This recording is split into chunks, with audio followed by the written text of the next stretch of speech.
sit. Welcome to the Dynasty Nerds Fantasy Football Podcast, where we discuss dynasty strategy, rankings, and all things NFL. So get ready to geek out on fantasy football with your host, Rich Dotson. And welcome to the Dynasty Nerd Fantasy Football Podcast. I'm Rich Dotson. He's Matt O'Hara. Hey. He's Garret Price. How's it going? It's been going better. If I didn't have so many Chris Godwin shares, I'd be a pretty happy camper over here. But I'm camping and it's raining, and I'm sad because, you know, if you listen to the injury show yesterday, I was sad Rich, and now I'm sadder Rich because last night I fell asleep with probably like 5 minutes left in the game. I fell asleep and I woke up and I wanted to check my Godwin shares because I had him go in some leagues for the win to see if he had any more catches, and they didn't. I'm like, oh man, okay. And I get up, brush my teeth. You know, I'm in my office, sitting down, and I bring up Twitter, and Adam Schefter's talking about how Chris Godwin is out for the year, and I'm like, whoa, what? And it's 43 seconds left. He dislocated his ankle, and I'm like, man, this is no bueno. Yesterday's show was already a bad show for people lost for the year, and the beat goes on. Chris Godwin dislocates his ankle. He's out for the year. Mike Evans re-aggravated his hamstring, and he looks like he was in a lot of pain, so that's not good. That's probably a multiple-week injury there too, which is going to push to the forefront Jalen McMillan as bold predictions come true. I'm just kidding, obviously. And so funny because Chris Godwin's played amazing, but you could end up being right, just because he's done for the year. Yeah, he's got a long way to go to even catch Chris Godwin at this point for him to still do that because of how good Godwin's been. But Jalen McMillan's the slide in there. I actually, we're going to talk about some veteran players to trade for later in the show, but off the Godwin back, I'll just go right into it. Like K. Dotson is a fantastic buy right now. He's got the most rapport with Baker Mayfield when you're looking at somebody who, what the heck just happened to all my notes? Oh, that's not good. Okay, there it is. Sorry. For K. Dotson, he's got a really good rapport with Baker Mayfield. And we saw it last night, right? Like we saw it last night when those guys went down, or not even when those guys went down, when Evans went down, K. Dotson really became a heavy look for Baker Mayfield. And he's currently right now tight end number 12 on the year. And obviously last night, 18 points, you know, that'll always pop another tight end up. But if you go back from week 3 on, because those first 2 weeks, K. Dotson wasn't really involved and didn't do much, but from week 3 on, he's tight end 5 overall. So I'll talk about what I'll get up for Mike K. Dotson when I get into some veterans we trade for, but K. Dotson falls in that role right away to potentially be that new look. We talk about all the time, tight ends, first, second look read, and you have a chance. And right now, that really opens up K. Dotson to put up some really good tight end numbers. And it wouldn't surprise me, guys, if K. Dotson ends up finishing as a top 7 fantasy tight end the rest of the way, strictly because he should be a first or second look. Now, Mike Evans will be back. We just don't know when. And maybe the Bucs will make a trade for a receiver as well. We don't know, because Godwin out for the year and he won't be back next year as well. He is a free agent after this year, but a real big blow to not only those receivers, but Baker Mayfield as well, who's been producing at a high level. So this is going to affect, you know, the roster from 3 different positions, helps the running game a little bit here too, but the rookie Jalen McMillan and K. Dotson are the first reads there to go up in your overall rank set. If not, this definitely, the Godwin loss is a massive blow. He's been coming out producing at such a high level. He's a top 3 fantasy wide receiver right now. On a year, he is currently going into week wide receiver 2 overall, only behind Jamar Chase. And he's only down 0.3 points from being a number 1 receiver overall. So to say that's a big blow is an understatement on that. So it's time to, you know, what do? Me and Matt talked about this yesterday. Like you immediately go into, the first thing I saw when I did that was I looked at all the teams that I have Chris Godwin, which was a lot, to see if I could withstand that blow. And then I put out offer. Then you have to make a decision. You know, when you lose a player of that caliber, like what do I do? Can I go out and buy? Do I have the draft picks? Do I have the other players that can offset that won't put me out of it as well to go get another receiver to fill that Chris Godwin void? or do I blow it up? And for me, in my oldest dynasty league, Matt and I's league, Chris Godwin is in my league. I'm trying to make one last push for a championship, and losing Chris Godwin, I was so thin at receiver. Only leaves me with DJ Moore, Tyreek Hill, and DeAndre Hopkins and Michael Wilson. I'm like, I got to see if I could try it. This might be I said one injury, I'm going to try and blow it up. So I'm going to try and blow it up. But again, it's just a hard thing to do sometimes because you need buyers. Right. You tried to give me that hot group of old garbage, and I told you to get out of here. Get away from my young guys and all my talent. Yeah, and that's fine. I mean, but to be fair, Matt, like I'm offering on a points per game the running back 3 overall in Joe Mixon. He's averaging 22.1 points per game. He's averaging more points than Saquon Barkley. Has a very strong chance to be in the mix to be running back 1 overall. And I'm offering, I have George Kittle on that roster, tight end 1 overall by a large margin. So like I have, and obviously with Tyreek Hill coming back, and with Tyreek Hill and Tua coming back this week, he has a chance to obviously skyrocket back up to his 20 points per game. So like I understand, like I have these pieces that are old, but they're championship caliber pieces that will give you the best chance to win. So I understand, like I have to make moves here. If not, I'm just gonna be forced to see, hey, maybe DeAndre Hopkins can give me, Michael Wilson could give me something, because I know Marvin Harrison ain't giving anybody anything. So maybe Michael Wilson could sign that role, but devastating injuries nonetheless. When we talk about those guys, totally. That's what we're doing. And I'm just messing with you about the hot garbage, but it was a bunch of old guys that I wasn't really interested in. For DeAndre Swift, who is also scoring about 20 points a game or over 20 points a game for the past 4 weeks. Dalton Kincaid, who should have been enough just for you alone in that package. And then you wanted a first-round draft pick on top of that, so there was no way in hell I was giving up all that for. I was just guys. I'm looking for counters. You know what I mean? I'm telling. I send out trades like that. Like these are the guys that I'm interested in. This is what I'm kind of looking for. Like I know, anytime and honestly, anytime I offer, for me personally, like when I send out, like if I decide to blow a team up and I'm offering championship caliber players, like to the point, like, and not guys like they're kind of like DeAndre Swift to be a good player, right? But if I'm offering like the number 1 overall dynasty or fantasy tight end on the year and the potential number 1 overall running back, I do look for like a slight overpay back, because I'm putting you in a position to almost like, and what I view is like almost lock up a championship. I mean, obviously it's super hard to do. You got to stay healthy, but like I'm putting you in the best position to win. Totally. And like always, like any trade you set out there, like you, of course, any trade you set out initially, you feel like you want that side of the trade, right? Like, so all trades are sent out in my eyes, like looking for a counter. It's more of like, hey, this is what I'm interested in. How do you feel about it? Send it back. And a lot of times, I guess most of those trades can be opened up. On that team, I'd be interested in Saquon. How about that? Yeah. All right. Enough of your teams. Let's move on. Matt, and he's very available. Just to let you know, he's very available. There you go. Everybody cares about what's going on in dynasty trade leagues. We could talk later. Okay. Yeah. Saquon is very much available. Listen, everybody's available.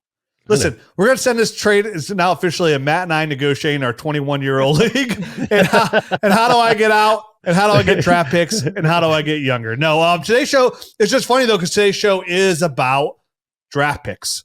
And Garrett spent this past week diving into the history of draft picks, what they're worth. So we're going to talk about draft picks. We're going to talk about some trades today. Like if you're in the same boat as me, if you're a contender in some leagues, and remember, because there's other leagues where I looked at teams where like, hey, they had Chris Godwin, and I'm like, oh man, he has Chris Godwin. Can I help him? Then I look at like, oh wait, I'm a contender too. He's a contender. No help coming for you, buddy. Remember, bye. With every injury, it also opens windows, not just like buy or sell windows. It opens that window for you now to compete, right? Like, because that team is now worse. And when you lose the number 2, almost number 1 overall receiver off a team, they're not just a little bit worse, they're drastically worse. Whoever had Chris Godwin just lost 20 points per game at the receiver position. That's quarterback 1 numbers that you lose off your roster. That's a massive, massive loss. So maybe that creates a void for them to possibly make a trade, but also creates this void for where now you have a better chance to beat that team.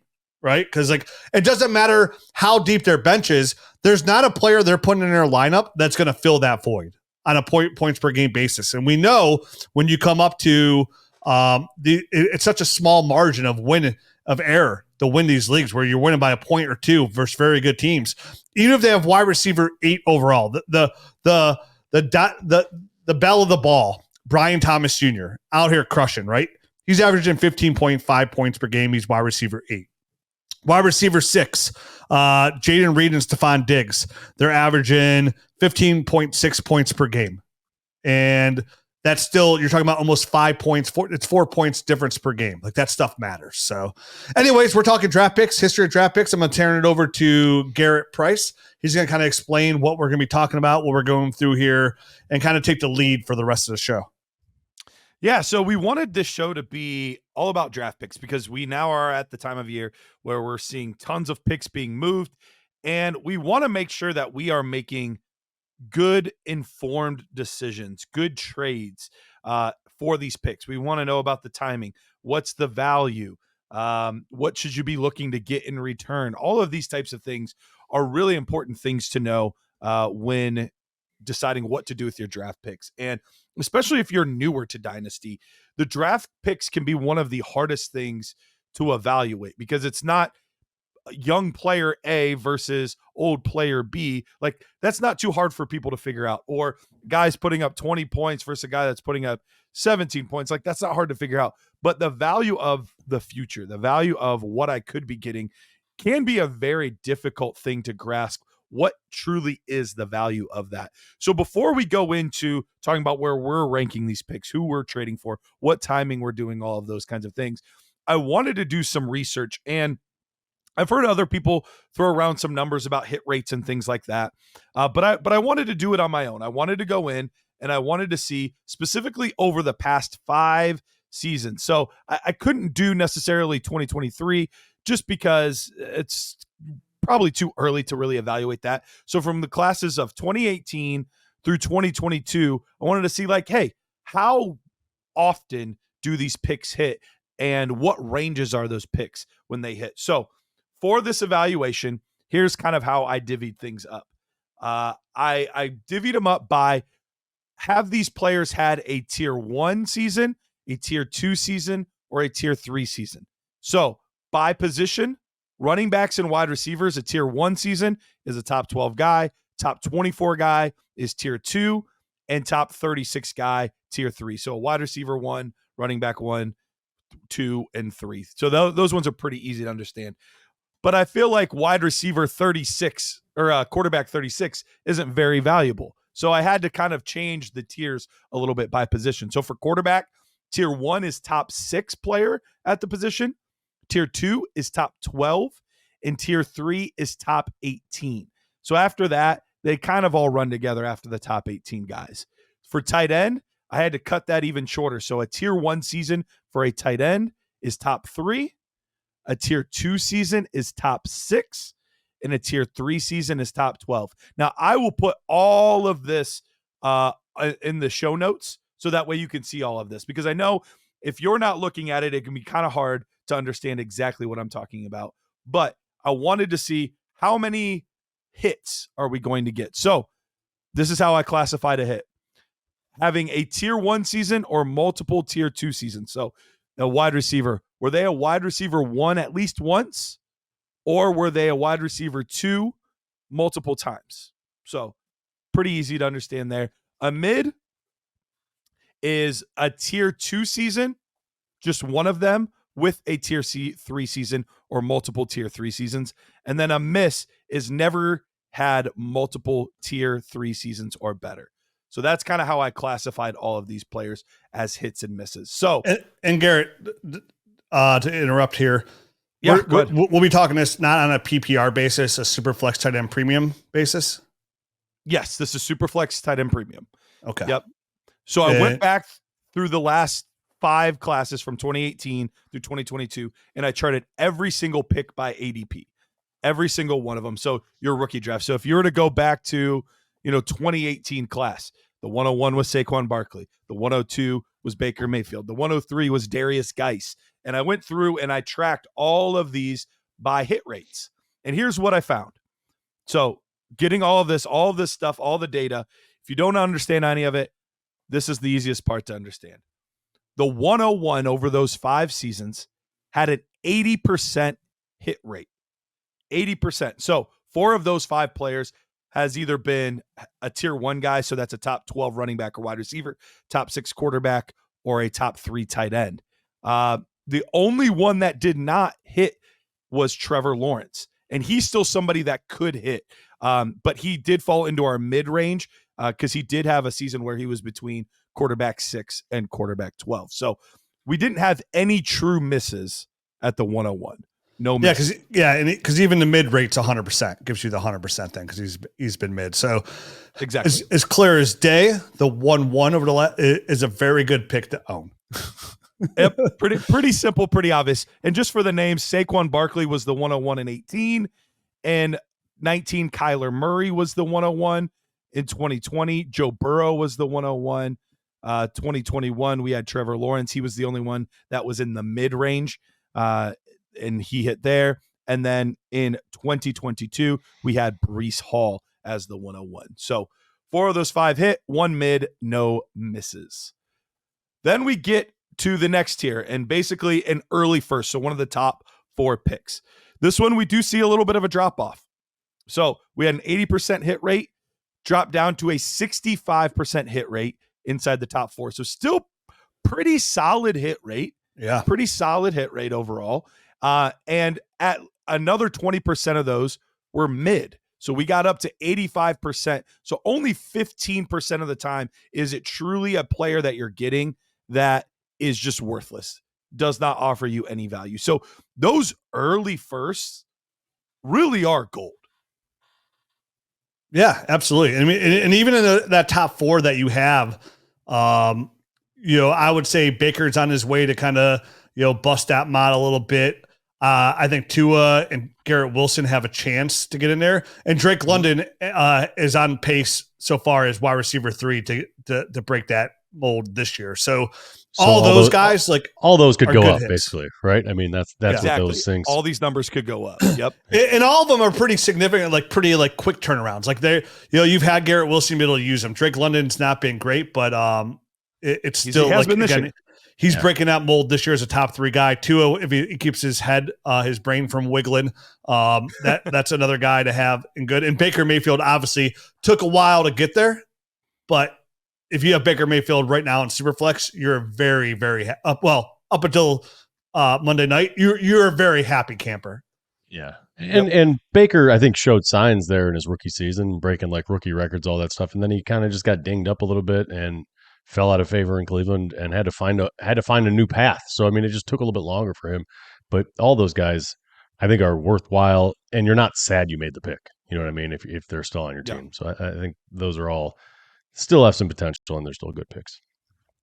Absolutely. So if all 4 of those end up being hits, which we'll have to wait and see, that would put us up to 85% hit rate on there, and then it would be still a 15% miss rate because all of those guys currently are in the mid category that could bump up into the hit rate, but still anywhere from a 65% to even potentially 85%. That's a really good hit rate. So you feel good about that. But this is where it starts to get interesting. If you do not have an early pick, the 105 to 108, which we would consider the mid-range, if you hadn't seen this, Rich, ahead of time, or Matt, either one of you, what would you have guessed the hit rate of a mid-first would be? 50%. Somewhere right around there. Yeah, I think that's a pretty good outlook. You feel like there's a lot. You start getting a little riskier in the middle of the round, so there could be some bigger swings there, which result in bigger misses. Well, it's not 50%. In fact, we are at a 20% hit rate for the 105 through the 108. And at first I was like, I got to check these numbers. These got to be wrong. And I went through and looked at all the guys in the 105 to the 108 range. And I was like, nope, this is absolutely right. Which is nuts too, because we already knew the rate, after over a long-term study. So over a 14-year study, we knew picks 9 through 12 was a 50% hit rate on just a rosterable player, right? just to have somebody you can roster. So for that number to come in so low between picks 1-5 through 1-8 of a 20% hit rate, I mean, talking about like, hey, maybe I should just trade down here from 1-5, 1-8 and get to that 1-9 to 1-12 range and just accumulate so much, because that's really a good range. Is it trade back or is it trade up? It seems like trading up might be the wise thing to do, considering how bad second round draft picks are. Just throw your second round draft pick on top of your 105 and get into the top 4, because most of the time it's going to be worth it, in my opinion. I feel like that's the move. Yeah. Well, yeah, definitely from 1-5 on. Yeah. And like, I would love to know where like 1-5 stands all by itself in that model. Right. Obviously. I could tell you real quickly. Here's been the 105s through the past 5 years. Josh Rosen, N'Keal Harry, J.K. Dobbins. Okay. All right. Well, you got a shot on him. Trey Lance. Treylon Burks. Oh boy. And then and he would have been the last one, Treylon Burks. You know what's funny though, Garrett? I'll say this as well though. You're going off ADP, right? Like of general consensus, everywhere else ADP. Our rank set when we do our shows, our Dynasty Nerd rookie breakdowns, are never like ADP. Like we always go left a lot when go right. So if I had to guess, listeners of this show, of our rookie breakdowns, I bet these numbers are a little bit different. You know what I should do? And I would probably do I would probably bet our hit rate is higher than the ADP hit rate. I would agree, because we have guys that, you know, are in second round in this one that we had in the first round, or third rounds that we had in the second round.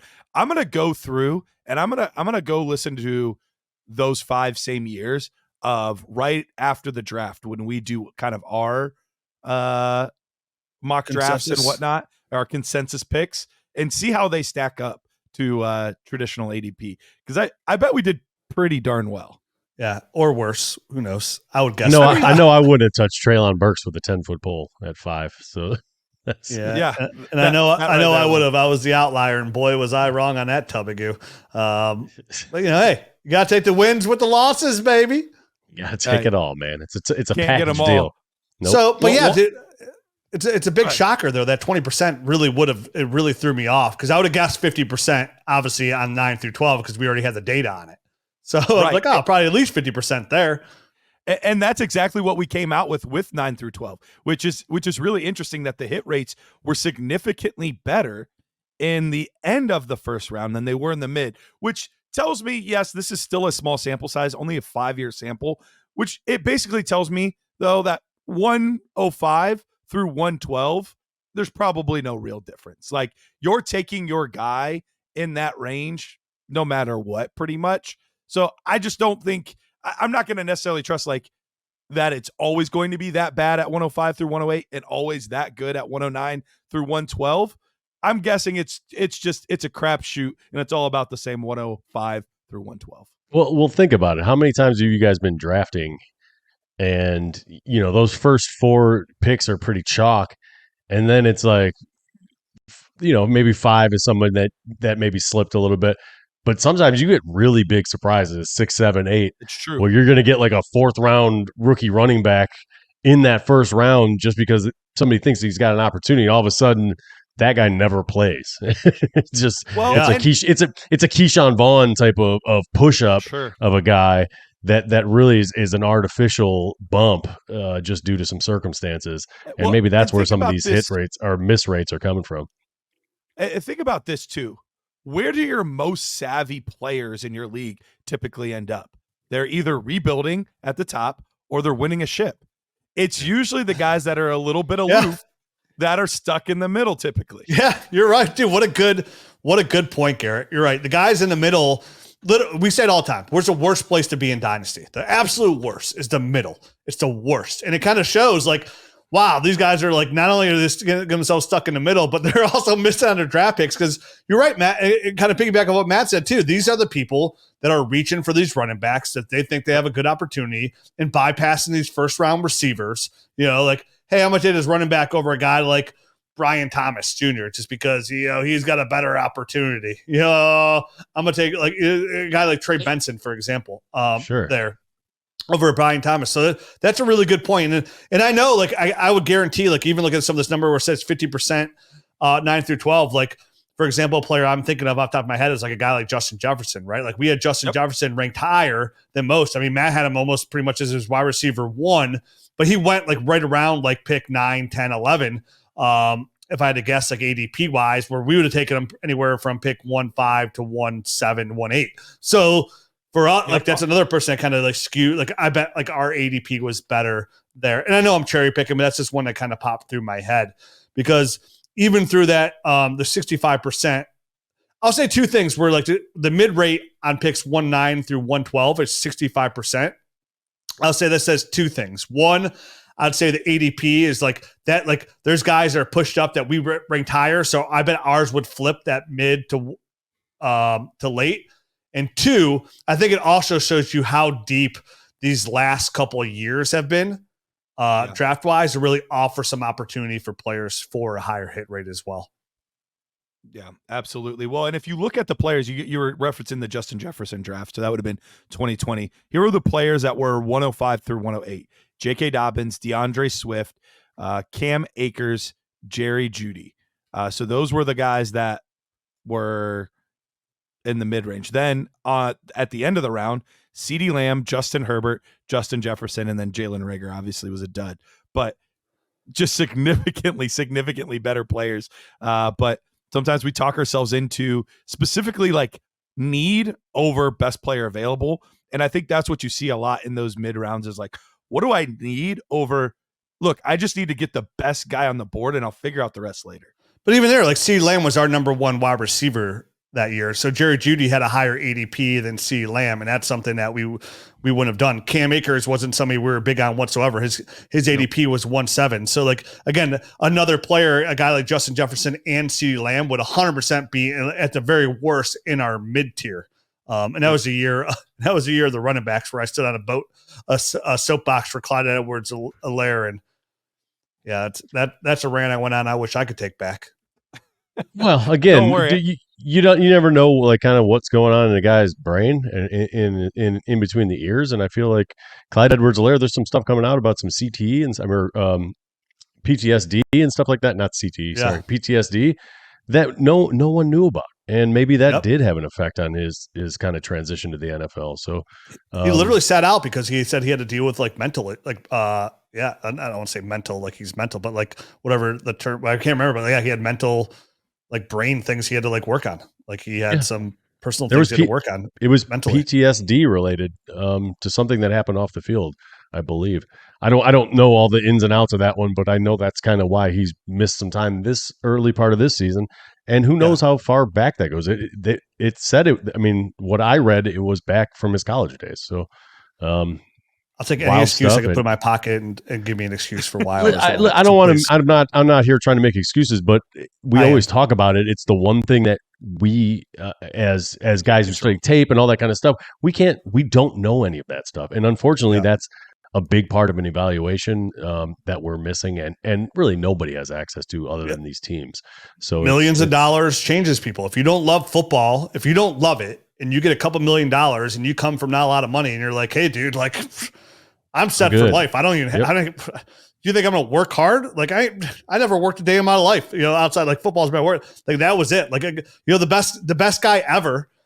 There's an example. I mean, well, I guess you could say, what's his face? The Raiders quarterback, Jamarcus Russell fits that category, but like another outside of quarterback, his quarterback's the hardest, but like receiver wise, like Justin Blackmon. I mean, look at him, dude. Like the dude was a top 8 NFL draft pick. He got paid mucho bucks right away. And he's like, dude, I'm gonna smoke weed and eat cheeseburgers. Like, this is great. Like, and they got busted for smoking weed. He's like, that's cool too, because I'm never coming back. Like, I don't even care. Like, I'm just gonna get fatter and eat more cheeseburgers for my millions of dollars. And he didn't care because he doesn't have to. Like, he's set for the rest of his life. And it's just so hard to figure that out. It's impossible to figure out. It's impossible for GMs that like literally hire private detectives to go research everything about that person's life when they're picking them, those guys that high, and they can't figure it out.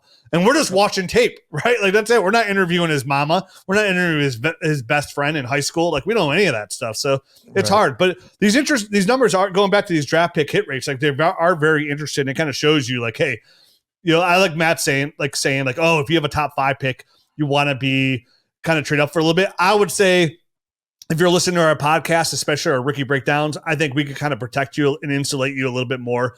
Garrett said he's going to go back and look at our ADP and kind of give you those numbers there. Because it kind of it would be kind of nice to know, Garrett, now that we're saying that. Maybe you talk about it on a Nerd Herd show or a second show next week. And like how much better are, this will give you kind of clear proof, like how much better are we than the ADP out there? Yeah. And why should you listen to us during our rookie breakdowns, which is, I'll always say, like, and even if you like don't love our show on a week in, week out basis, like our numbers on our rookie breakdowns are they almost double. It's almost literally insane, like how the numbers that we do per show for our rookie breakdowns. Because I think we have earned the respect in this industry that our rookie breakdowns, where you might not agree with them all the time and we're not right all the time, like it doesn't really get much better. And it's. I think, what we do is identify, hey, this year we've got 5 guys that are really good and are slam dunks. You know what I mean? Like, so it's going to vary year in and year out where that kind of drop off is going to be from the guys that we feel like are locks. So, obviously the recent data shows that the top 4 is better, but there's going to be, drafts that are better and maybe that are 7 deep and stuff like that. So it is, obviously an important part of the process is kind of identifying how many guys are slam dunks there at the beginning. So yeah, like you said, Rich, listen to us and we'll figure all that stuff out on a year in, year out basis. And I'm just like, cause I'm in here in 2019, cause I was looking back at the ones that you had for Justin Jefferson. And I see here at 2-2 is Deebo Samuel, right? Like Deebo Samuel is a consensus ADP 2. So he's going to kind of skew these numbers for top half of the second. When we studied Deebo Samuel's tape, it was Deebo Samuel and Cooper Kupp, right? We gave both those guys first round grades and we loved them. I think Kupp ended up coming right around like 112, right around there. But Deebo was somebody that we absolutely loved, gave a first round grade, was significantly higher than ADP. And even more so, like I remember the night before the draft, I said, man, I even tweeted out, so it's out there in the world. Would I love Deebo Samuel to go to San Francisco? Like that's my dream landed spot, and he went there. So he's 5 picks later falls too, in that Rich. category.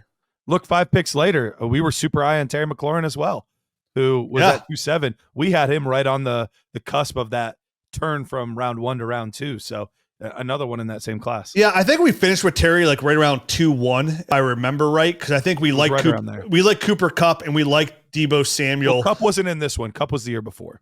Oh, it was the year before. Oh yeah, I'm thinking of both because they're both Senior Bowl guys that we really liked their Senior Bowl tape off of. So that's why I remember kind of like the comparison. Like, wow, here's another guy. Like we really like Cooper Kupp, Moscow Mule last year, and here we are now with Deebo Samuel. But Terry McLaurin, I think, finished right in that category too, a pretty high pick. So he went 2.7, and we had him around 2.1.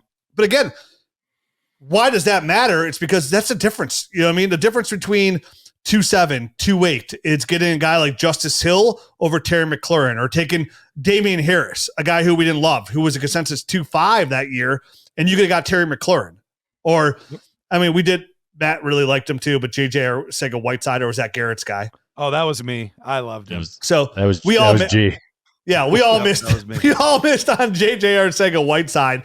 But like Darrell Henderson was 1.8, and he got skyrocketed by his draft capital, but that's somebody's tape that we did not love, right? Like, so we would advise you to take Terry McLaurin. So if you would have listened to the show, you would have got Terry McLaurin over Darrell Henderson. Again, I know, and I'm cherry picking, and it's not saying we're right all the time, but like, again, where everybody else goes left, we go right. So it goes back to like, I'd like to know our skew numbers compared to these numbers. I think it's a nice little talking point we could have kind of to promote it. And then kind of like have that in our back pocket. So when we get ready for our rookie season, I like to kind of revisit that to give a reminder when the numbers are even double, like, hey, this is why you should, almost like a commercial, like compared to ADP, compared to where we're at. So how do the second round numbers look and third round numbers look, Garrett, for ADP rookies? Yeah, it gets really tough after the first round. Second round, if you're the top half of the first round, we have a 23.33% hit rate, only 20% in the bottom half of the second round. And then once you get to a third, it truly is a crapshoot. Only 6.67% of those are hit. So if we look at everything on the whole, if you were to have a pick 1, 5, or later, your odds of hitting on that pick from 1, 5 all the way through the third round, your odds of hitting on that pick, or missing on that pick, so not even a complete miss, 66%. So 2/3 of the time with a 105 or later, it's not even a usable player. Yeah, well, no, man, because like I've literally for now 11 years on this podcast, and some people knock us for it, and I get it because like I understand the draft pick, like the wants and the needs to get those. Like I've been preaching, like you're better off just trading those first round picks, and this is all in contender mode or mid, even more so if you're trying to get into there for proven players, right? Like consistently, like win now players. And you know, we've kind of built this show, and like I've even seen on Reddit people will say, yeah, man, but like always take in mind Dynasty Nerds are like lower on draft picks than everybody else in the business. So you always got to consider that when they talk about draft picks. And people talk about us like we're preaching some bad information. But like anytime we go back to this, anytime we go back to these draft picks, when we did this summer, we did that great series. I recommend everybody go back to it. What are the odds of hitting on these draft picks, right? Like, and kind of going through these numbers and what the odds are of these players. And it kind of we're at again today. The odds aren't that great. And anytime you have a chance to get a proven player, whether it be guys before like DJ Moore, a Joe Mixon now if you're competing. Yes, Matt, like you said earlier, he's only got probably 2 years left, Joe Mixon, this year and next year. He's probably got 2 years at a good level. But you're getting 2 years of top 5 production. Guy who's been running back 1 3 years in a row, 2 years of running back 1 production, a legit player that you know for a fact, if healthy, can help you win now over a player that you have a 66% chance of not even being startup, like rosterable almost, right? So like you get this infatuation on these draft picks. Like, yeah, I can get the next Brian Thomas. I can get the next Justin Jefferson. Yeah, of course you can. But you have better odds, a 67% chance to miss on that pick altogether. Not even a mid pick. You know what I mean? Like a mid player or a guy you can put as your wide receiver 3 or running back 2. Like those aren't good odds. Like those are not, like you have better odds to miss. So like when you're in that window, and I know I'm redundant here because if you listen to me talk, I say it a lot, but I feel like I have to say this a lot because this is how I play. And this is why I have a podcast in the first place. I'm here to help people by giving my opinion for somebody who's been playing Dynasty for 21 years, to give them my opinion on what I've seen and knowledge I have obtained all over that time on how to win. Like that's why we do the show. How do we win? Short-term, long-term, draft picks, buys, sells. Like that's what we do 365 days a year, 52 weeks a year, we're putting out multiple shows. That's what we're doing. And we're not just doing it on a gut feel, and we're trying to use all the information we have. And some of this is analytics and data points like this to say, hey man, if you're really trying to win, right? And that's what it comes down to. And Matt and I were talking about this the other day. Like, do you have the guts to make this trade for Brock Bowers, for example? If you're really trying to win, that's your true goal, you shouldn't let draft picks, and again, third round picks, we throw them all the time, right? We talk about throwing a third round pick in all the time. The same thing should be for second round picks when you only have a 20% chance of hitting on these guys, 33% chance at best to hit on these guys to be rosterable. These should not be roadblocks in your quest to win a Dynasty Fantasy Football Championship. Just because if you put it out there amongst your league mates or you put it out there on Twitter and people are going to sit here and tell you that you overpaid, right? Like all of a sudden everybody else is Miss Cleo, right? They know who that pick is going to be in that draft slot, what players are going to be available. Oh, he's not worth a first round pick. How are you going to tell me that any player who's a running back 1, a wide receiver 1, a tight end 1, a quarterback 1 at their position this year to help you win is an overpay? Do you care about some random person on Twitter? Do you care about your league mate who's trying to beat you, what they're going to tell you is an overpay when you know what's going to put you in position to win? I say it every couple of weeks or every month or so. We play this game for one reason and one reason only, and that's to win championships. And the best the best capital that you have. Because a lot of times when you have a championship window, you don't have the depth to just be trading a running back for a receiver. It's an addition by subtraction. It's so hard to build a team in that mode, definitely when you're trading draft picks. The best capital that you have is a draft pick. It's this mystery box of love. And it's like, Family Guy has the episode like, would you like to have this or the mystery box? And they're like, oh, give me the mystery box. And they're like, but you can have this. Like, no, give me the mystery box. It could be that. It's like the same thing. Like the mystery, like, hey, I'll give you a first for DJ Moore. Or like, hey, I'll give you this mystery box, but for DJ Moore. And you're like, ooh, no, give me the mystery box. Like, no, you don't want that. I'm like, no, the mystery box could be DJ Moore. You know what I mean? Like now you're taking the chance out of the equation. And, we'll say, and I'll say this, like people will say this all the time. Like, hey, he's only got 2 years left. Like 2 years of greatness, like kind of go back to Joe Mixon again, like 2 years of greatness over a 66% chance of nothingness is pretty damn good. Like, give me that. And I understand when you're in a rebuild mode or you're trying to get there, like those draft picks are a huge commodity. And listen, that's going to put yourself in a position to have your top 4 pick, which gives you an 80% chance of hitting, almost like an 85% chance of hitting on that player, which is great. You want those picks. But when you're in the middle, even then, like your draft pick isn't like, hey, somebody teases your team, like you just missed a playoff 1-5, 1-6, 1-7, and you can get a guy like DJ Moore who's 27 years old and he's giving you like 2 to 3 more years. Like, take that, add that piece to your roster. Let's go get that ship, right? Like, again, you can't lose focus on what we're here doing. It's all fun to talk about. It's so fun to play. And boy, is it fun to draft those rookies, right? Because it's like that scratch off lottery ticket and you just scratched off $2 million. Like, it's like, because every once in a while, it is Justin Jefferson, or you do get a Puka Nakua or a Kyron Williams, or whoever. So it can happen, and those are great ways to accelerate your team. It's just we're playing the odds. And we talk about that every time we get to the rookies, and we did a show too, Garrett. Like people lose sight of like they throw it out there, running back 1. More importantly, like wide receiver 1. Like, oh, he's a wide receiver 1. We're like, dude, there's only 12 wide receiver 1s. That's it. And it always comes down to like when we do our overall rankings, like, okay, who are you taking out to put in, right? Like if he's going to be this guy, who are you taking out? You ain't taking out Drake London, right? Drake London's in that category. You ain't taking out Amon-Ra St. Brown. You ain't taking out Malik Neighbors or Marvin Harrison Jr. to enter that thing. Shit, Brian Thomas Jr.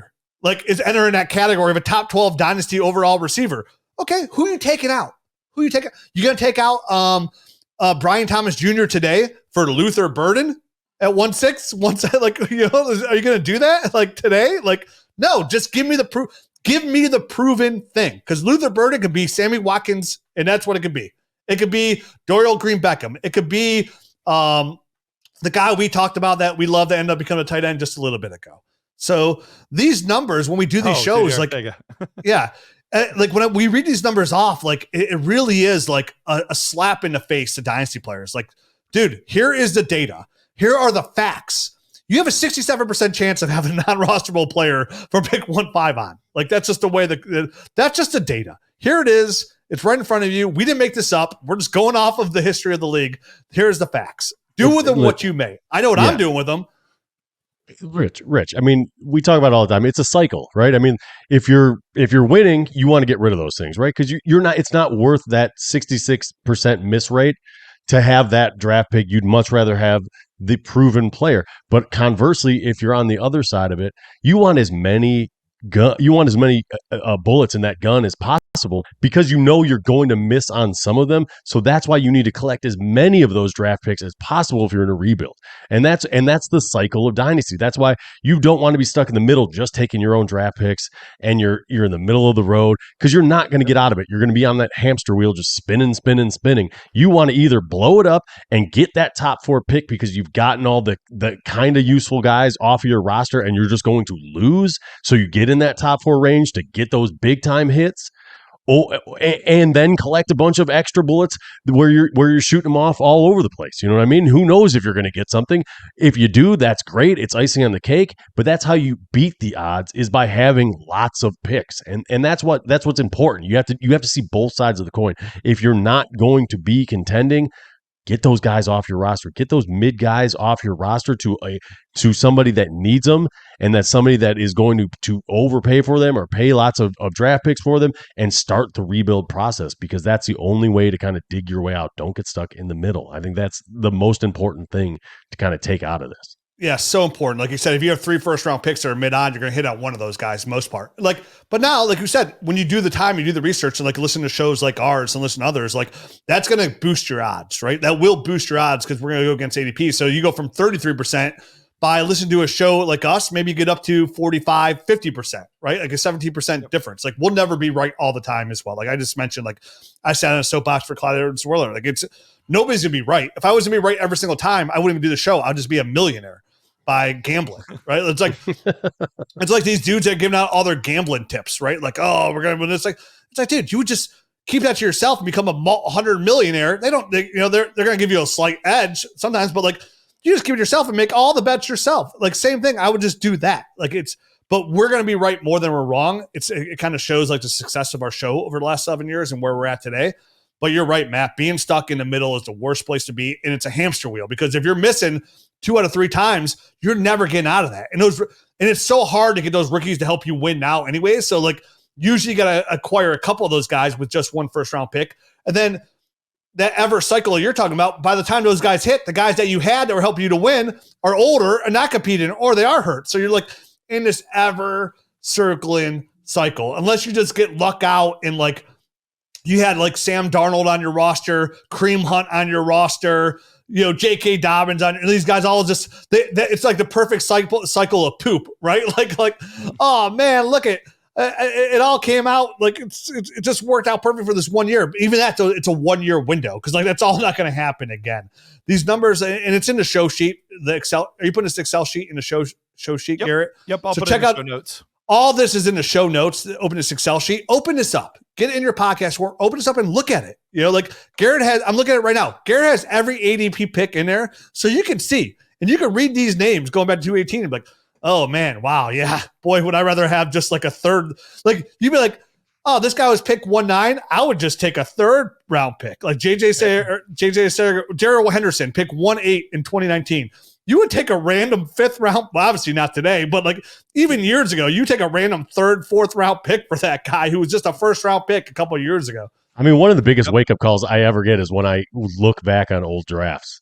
And some of them are on old Excel sheets because I just kept them, and some of them are still in the system. If we drafted online, so I encourage everyone out there, go look at your old drafts from 5 years ago and just see how bad they are. Even just 2. Sometimes you look back and you're like, oh my gosh, that was only 2 years ago. But 5 years ago, you'll be like, I forgot this guy existed. True. And he's going in the top part of the 2nd round. I did not even remember this guy played NFL football. It's wild, man.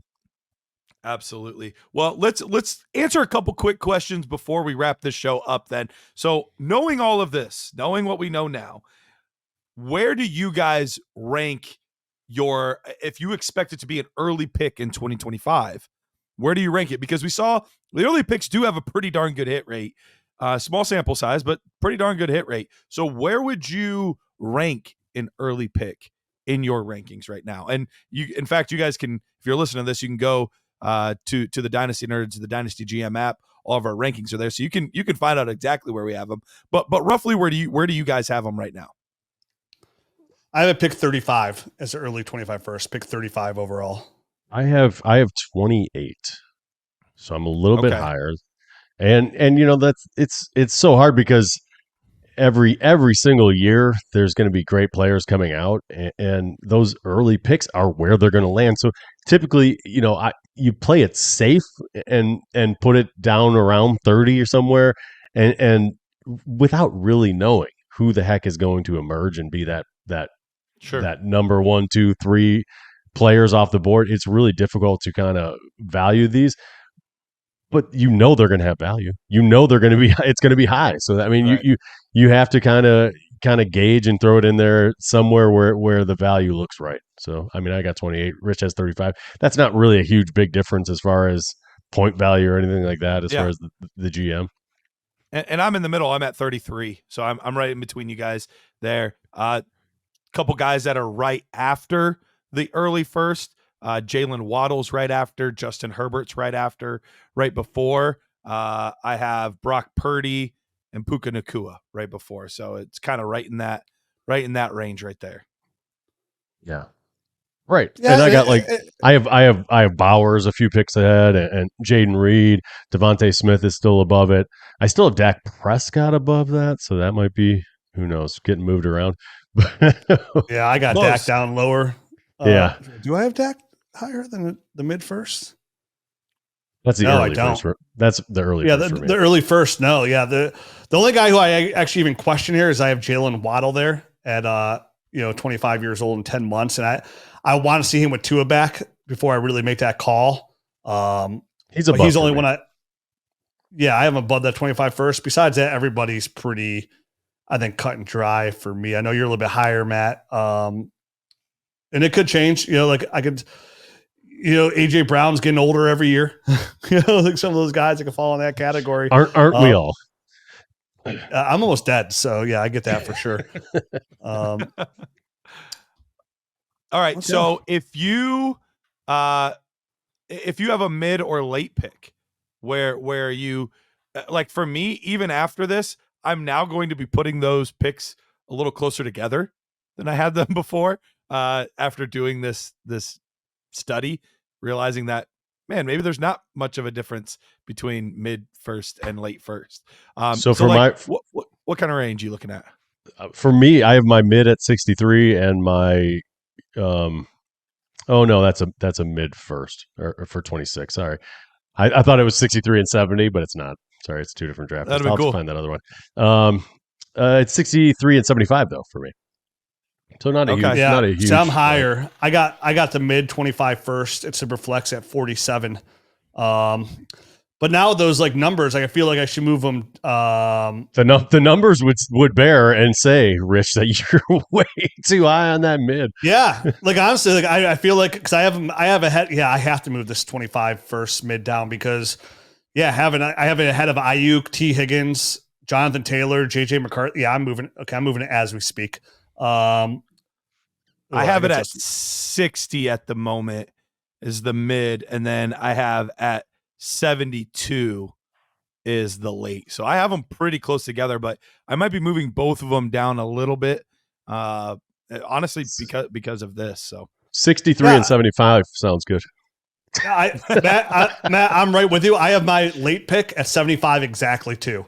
Cause like same thing, like George Kittle. Would I rather have because remember your late pick, a late pick is like a championship caliber player. You got to remember that too. Like that's what you're giving up. So would I rather have George Kittle or my 25 first? Like I'd rather have George Kittle.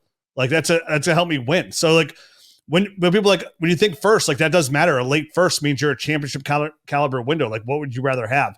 And to be fair, I have Joe Mixon behind there. I have Travis Etienne. I have DeAndre Swift, DK Metcalf, David Njoku. And I think all those guys would be worth your first round pick for a late pick. But I also got to consider if you're pick 9, pick 10, even though it's all the same, it's the same odds. Like it doesn't really matter. It's difficult because I mean these are all just kind of it's such a crapshoot. That could be a better player at the end of the first round than any one of those guys you just named. It could be. Oh, 100%. But 50-50. Right. It's 50-50. That's what's hard. That's what's very And it comes down to, again, like it just comes down to like when I get in that, and again, for me personally, on a player basis, it just comes down to like once I'm in that top 4, like I'm a top 4 team and I feel pretty comfortable. Definitely I feel like I'm like the record saying I'm pretty like the more I close in on like a buy, like a first round buy, like I'm a first or second team, like that almost makes my I almost have to trade away my first at that point for the way I play. Like if there's a window to do it, right? Like I'm finding once I get that close, like I'm finding ways to make my team. I'm looking for any edge I can get to win a championship. I want to make the small trades for my seconds for like depth, but like I really do look at my first as like, okay, what player on my team, which I obviously have good players on my team, can I use with my first just to upgrade to a top 30 player to a in that kind of category. So it becomes even more expendable. Last one here before we wrap up. Are there any players, and you can identify yourself as somebody in rebuild mode or somebody in contender mode. But is there anybody that you're targeting with draft picks or so if you're a contender, obviously you're giving up your draft picks to get a player. If you're in rebuild, you're giving a player to get draft picks. Any players on either one of those realms that you guys are really strongly considering? Rebuild, you're targeting anybody on IR, right? Like even like Chris Godwin, because if he went down, because what he showed this year is gonna be a free agent next year, it's in pretty good, okay contract. He'll probably be worth more what you pay for him today with him going out because he's older. Besides that, like anybody that you could try and get, like Rashee Rice, Nico Collins, Brandon Ayuk, like IR players, when you're rebuilding are always out there to go get rookies that aren't performing.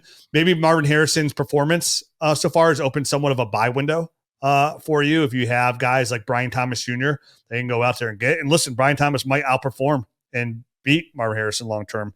I don't know because it's been pretty lackluster so far.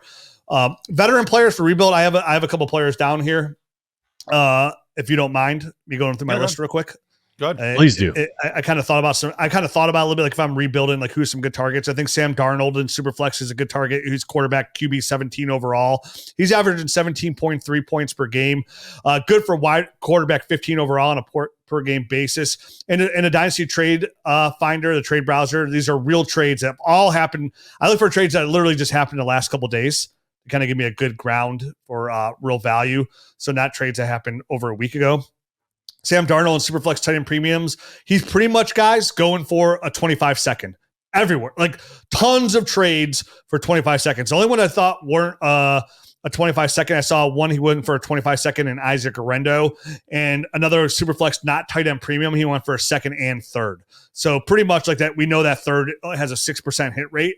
It's good for almost nothing. So a second, third, I have no problem ever throwing a third on top of someone. So right now you get Sam Darnold for a second if you're a contender and you're getting quarterback 17 overall. That's a championship caliber player. At running back, I'm targeting Kareem Hunt. We mentioned him a couple of times. He's averaging 17.2 points per game. That's good for running back number 9 overall. He's running back 18 since week 4, which he started playing. He's running back 18, but put it into perspective, he's had a bye, which has pushed him down. So he's running back number 9 overall on a points per game basis. His range of scale, I couldn't find anything for one. Everything over the last couple of days, Kareem Hunt was in large packages. I don't want to read those off. Same thing for Najee Harris. Najee Harris has looked really good.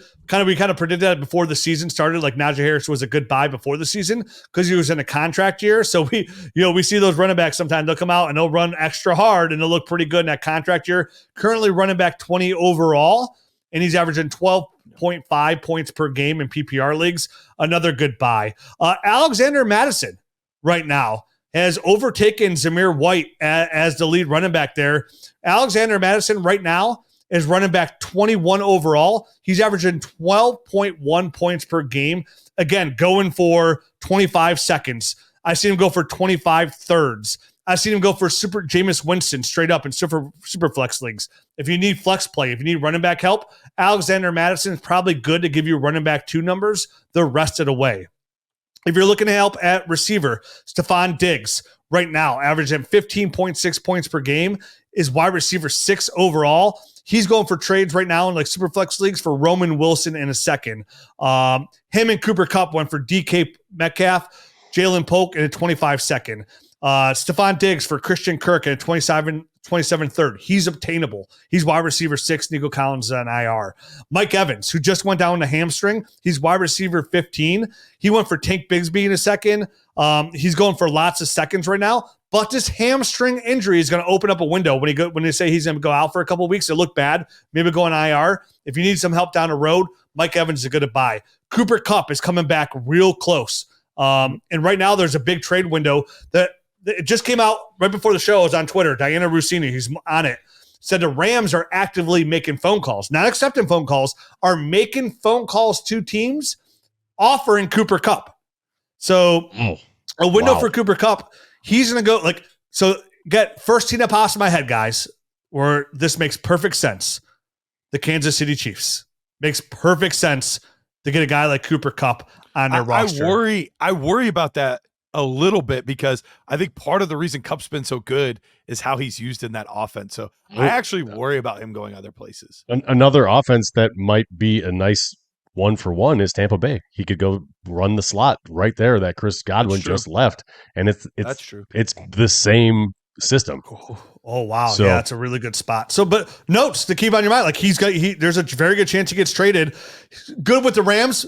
Could be somewhere, like I said, if he goes to Tampa Bay, fills at Godwin. Chris Godwin's given us wide receiver 1 overall. Again, 0.3 points away from Jamar Chase for wide receiver 1 overall out of the slot. I talked about Godwin in depth before the year, like how much I loved him when they brought in the new offensive coordinator, because it said they were going to move Godwin to the slot. I know, Matt, you were down on, but I praised how much I love Godwin going into this year. That would make Cooper Kupp potential to be a wide receiver 1, top 3 overall. Good trade target right now. You probably go get him for a couple seconds right now. Hunter Henry, currently tight end 6 overall.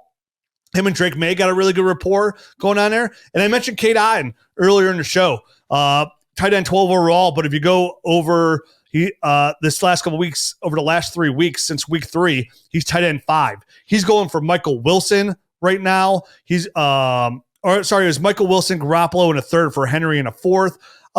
The consensus with Cade Otton's going for right now is a 3rd, essentially. I see a lot of stuff people are offering Cade Otton, or like they're getting Cade Otton. They're giving Cade Otton in a 4th for a 3rd, or Cade Otton in a 3rd or 4th, something along those lines. But Cade Otton, the consensus is going for a 3rd. So those are all guys, if I was a contender, that I think that are reasonably obtainable. Because again, I just want to focus on guys that are obtainable. People who say out there and trade for this guy, that guy.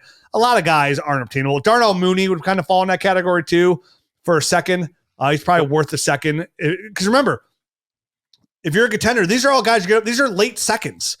So again, you have a 20% chance of these guys being rosterable. So like one whoever more you can get. One more that I'd love to throw in there. Jake Ferguson, a guy that I'm targeting quite a bit right now, just came off of his bye week. The week before that, he had a rough game. So sometimes when you have that bye week right off of a tougher game, it kind of leaves a little bit of a bad taste in your mouth because it seems like forever since they produced, even though they've only had 1 game. Plus, sometimes you can steal that bye week with him already having served his bye week on another team. Now you don't have to deal with the bye week anymore at the tight end position. So I'm targeting him for a second right now. Nice. But I made that move last year, and I'm pretty happy about it.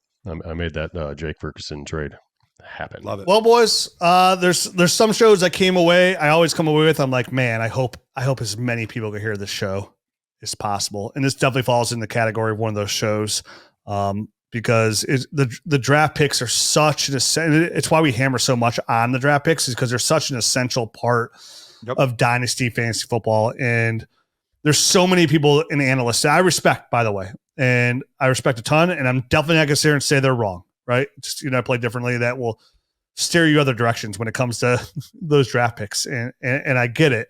But this is definitely one of those shows I hope a lot of people listen to, because if you want to win, it's the quickest path to winning. And that's acquiring good players that are going to help you win now. Draft picks are not going to help you win now. So what's tomorrow's show on? Oh, buy sells of the week and some Isaiah. Is it Isaiah Likely or? Yep. Isaiah Likely-o-meter. Oh, we're back. So tomorrow's show is going to be another banger. Hope you're tuning in here. Make sure you go to DynastyNerds.com. There's some good promos on there right now for some good discounts. For the price of a cup of coffee, you get that bonus show that we do, the podcast show. You get all the tools that we have. You get access to Dynasty GM. Go ahead and download that app and see what it offers you. That League Optimizer has been crushing people to W's, the League Optimizer in the app right now. The Nerd Herd is the best investment you can make to your Dynasty team. For the price of a cup of coffee a month, you're going to get the film room, the tools, the nerd scores, and everything else out there to help you win and dominate your Dynasty leagues, which goes right back to what I'm saying. What do we do to win, right? For the price of one person's entry that you're taking out of your championship caliber money for the full year is going to pay for all that and help you win consistently. And it's all in a rating review. So if you like the show, you thought the show was helpful, we'd always appreciate it. You get to our rating and reviews page and leave us a rating review. It really helps the show and get this show out to more people. Right now, we're at 1,799 ratings and reviews. Boy, my OCD really wants that to be an even number of 1,800.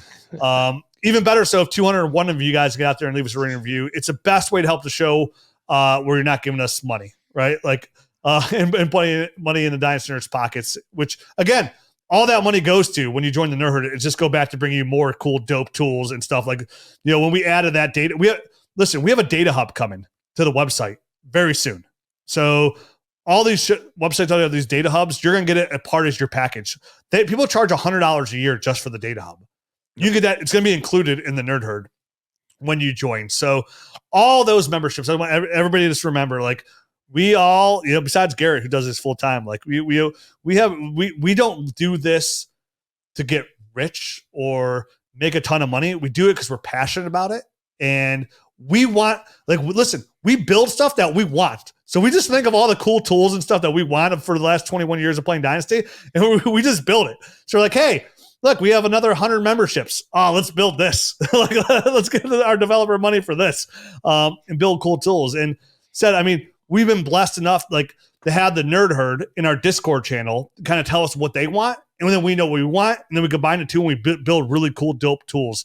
And that's never going to stop, right? Like, we have such a long roadmap of tools that we want to build in this app, and tools and fun games to put in our app for you to dominate your leagues, to make sure that you have everything that you have to do just that. So get out there, check the website, check out the app, check the Nerd Herd, leave us that Raven review. We'll be back tomorrow talking some buys, some sells, and some Isaiah, where have you been? Likely-o-meter. Adios. Hey, Nerd Herd, Dynasty Nerds has an incredible new offer from Underdog Fantasy for new customers. When you sign up as a new customer, you'll get a chance at their new customer free pick. But that's not all. Underdog is also offering incredible deposit bonuses. Use the promo code NERDS when you first sign up, and Underdog will give you up to $1,000 in bonus cash with your first deposit. That's right, $1,000 to kickstart your fantasy football journey. Don't miss out on this fantastic opportunity. Head over to UnderdogFantasy.com or download the Underdog app. Sign up today with promo code NERDS and start your journey to fantasy football glory today. Must be 18, 19 plus in Alabama and Nebraska, 21 plus in Massachusetts and Arizona, and present in a state where Underdog Fantasy operates. Terms apply. Concerned with your play? Call 1-800-GAMBLER or visit www.ncpgambling.org. In Arizona, call 1-800-NEXT-STEP. In New York, call 1-877-8-HOPE-NY. And in Tennessee, call 1-800-889-9789.